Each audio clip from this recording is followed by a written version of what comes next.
काल 2/1/2026 रोजी gel road police station हद्दीत जोशी गल्ली या परिसरात बाळासाहेब सर्वदे वय 36 यांच्या खून झालं. त्यानुसार गुन्हे दाखल होऊन जेल रोड पोलीस स्टेशनला मृतकांच्या भाऊच्या फिर्यादीवर 15 जणांविरुद्ध गुन्हे दाखल करण्यात आलेला आहे. त्यापैकी 5 जणांना ताब्यात घेऊन अटक करण्यात आलेल्या राहुल शिंदे, अतिश शिंदे, तानाजी शिंदे, अमरशंकर शिंदे आणि शालम शिंदे अशा 5 आरोपींना ताब्यात घेऊन अटक करण्याची प्रक्रिया केलेल्या आहेत.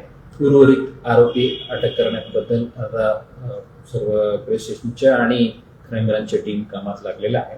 तेही लवकरात लवकर आम्ही ताब्यात घेऊन पुढील कायदेशीर प्रक्रिया सुरू होणार आहे. तपास आता इनिशियल स्टेजला आहे. जेवढं थरॉली प्रोफेशनल तपास करायची ते पूर्णपणे आम्ही काळजी घेऊन करणार. सर, साधारणपणे ही जी हत्या आहे त्यामध्ये राजकीय कारण आहे की वैयक्तिक कारण आहे, त्यामध्ये काही स्पष्टता आलेली आहे का आणि कशा पद्धतीने काही पावलं उचलली जातात? फिर्यादीच्या फिर्यादीनुसार फिर्यादीच्या बहीण रेखा सर्वदे म्हणून ते अपक्ष उमेदवार म्हणून नॉमिनेशन फाईल केलं होतं, पण काल नॉमिनेशन विड्रॉ केले. त्यानंतर त्यांच्या फिर्यादीनुसार हे शालम शिंदे आणि त्यांचे कार्यकर्ते परिवारचे लोक काही जण यांच्या मोहल्ल्यात येऊन काही ओरडाओरडी केलं आणि त्यांना टॉन्ट केलं अशा त्यांनी फिर्यादला दिलेल्या आहेत.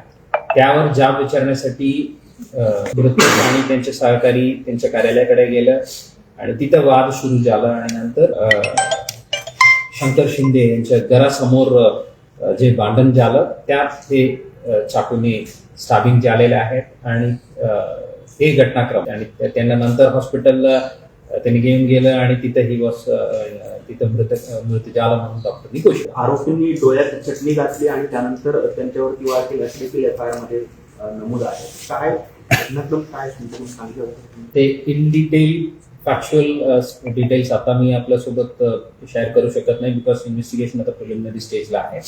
फिर्यादीला अशा त्यांनी फिर्याद देताना फिर्यादीने असा उल्लेख केलेला आहे. आमच्या सीन ऑफ क्राईम फॉरेन्सिक टीमनी पूर्णपणे ते जे सीन ऑफ क्राईमच्या मॅनेजमेंट करायचे ते पूर्णपणे केले. राजकीय मंडळीचा देखील हस्तक्षेप त्यामध्ये होता आणि त्यांच्यावर देखील गुन्हा दाखल करावा अशी मागणी विरोधी पक्षाच्या नेत्यांनी केलेली आहे. आता एक शिष्टमंडळ आपल्याला भेटून गेलं. काय नक्की मागणी आहे त्यांची आणि काय उत्तर? मृतकांच्या सगभाऊ जे सोबत घटनाच्या वेळी होतं त्यांच्या फिर्यादी आम्ही घेतलेल्या आहेत, त्यानुसार आम्ही गुन्हे दाखल केलेले आहेत. बाकी जे काही टेक्निकल अँगलनी तपास करायची आणि बाकी जे मागे पुढे जे काही घडलेले आहे त्या सर्व तपासाच्या भाग आहे. तपासादरम्यान जे काही आम्हाला फॅक्च्युअल इश्यूज समोर येईल त्यानुसार आम्ही वाढवणार आहे. सर, शालम शिंदेचं जे ऑफिस आहे ते देखील फोडण्यात आलेलं आहे आणि त्यांचं देखील असं म्हणणं आहे की आमच्यावरती जीवघेणा हल्ला करण्याचा प्रयत्न सर्वोदय कुटुंबियांनी केला आहे.